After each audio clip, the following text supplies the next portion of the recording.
João, capítulo 13, versículos 21 a 33 e 36 a 38. O Senhor esteja conosco, Ele está no meio de nós. Proclamação do Evangelho de Jesus Cristo segundo João. Glória a vós, Senhor. Naquele tempo, estando à mesa com seus discípulos, Jesus ficou profundamente comovido e testemunhou: em verdade vos digo, um de vós me entregará. Desconcentrados, os discípulos olhavam uns para os outros, pois não sabiam a quem Jesus estava falando. Um deles, a quem Jesus amava, estava recostado ao lado de Jesus. Simão Pedro fez-lhe um sinal para que ele procurasse saber de quem Jesus estava falando. Então, o discípulo, reclinando-se sobre o peito de Jesus, perguntou-lhe: Senhor, quem é? Jesus respondeu: é aquele a quem eu der o pedaço de pão passado no molho. Então Jesus molhou um pedaço de pão e deu-o a Judas, filho de Simão Iscariotes. Depois do pedaço de pão, Satanás entrou em Judas. Então Jesus lhe disse: o que tens a fazer, executa-o depressa. Nenhum dos presentes compreendeu por que Jesus lhe disse isso. Como Judas guardava a bolsa, alguns pensavam que Jesus lhe queria dizer: compra o que precisamos para a festa, ou que desse alguma coisa aos pobres. Depois de receber o pedaço de pão, Judas saiu imediatamente. Era noite. Depois que Judas saiu, disse Jesus: agora foi glorificado o Filho do Homem, e Deus foi glorificado nele. Se Deus foi glorificado nele, também Deus o glorificará em si mesmo, e o glorificará logo. Filhinhos, por pouco tempo estou ainda convosco. Vós me procurareis, e agora vos digo, como eu disse também aos judeus: para onde eu vou, vós não podeis ir. Simão Pedro perguntou: Senhor, para onde vais? Jesus respondeu-lhe: para onde eu vou, tu não podes me seguir agora, mas me seguirás mais tarde. Pedro disse: Senhor, por que eu não posso seguir-te agora? Eu darei a minha vida por ti. Jesus respondeu: darás a tua vida por mim? Em verdade te digo, o galo não cantará antes que me tenhas negado 3 vezes. Palavra da salvação. Glória a vós, Senhor.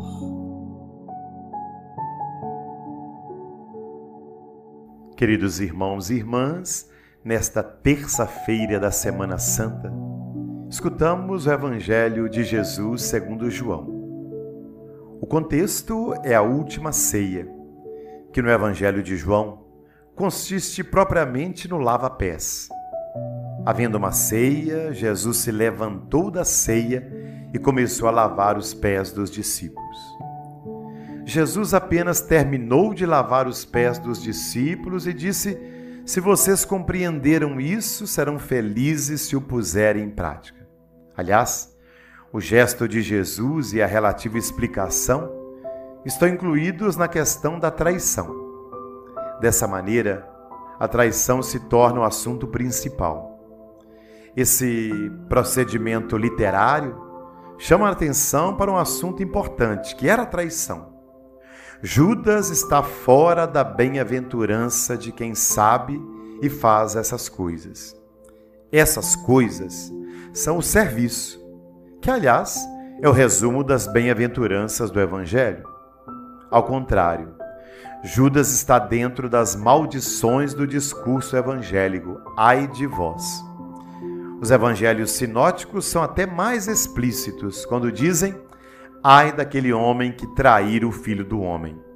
Seria melhor que nunca tivesse nascido. João insiste que Judas é um dos discípulos. Entre Jesus e Judas há uma relação de intimidade.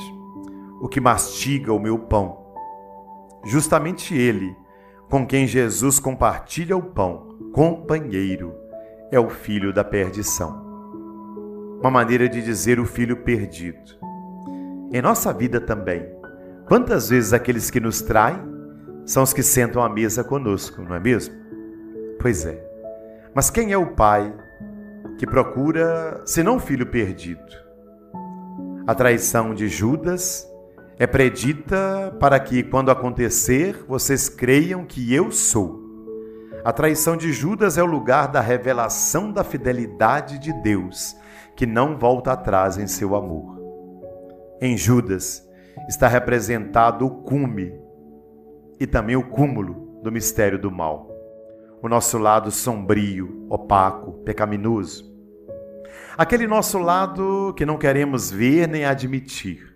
A nossa tragédia humana. Ao mesmo tempo, por pura graça, está presente a humildade de Deus, a humilhação, que o ama, o amor, a graça, o perdão, a nossa salvação. Rejeitar o amor do filho e do pai significa perder a essência de filho e de irmão.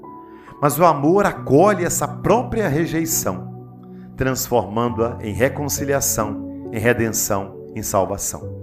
A traição de Judas mostra a impotência de Deus diante da nossa liberdade humana.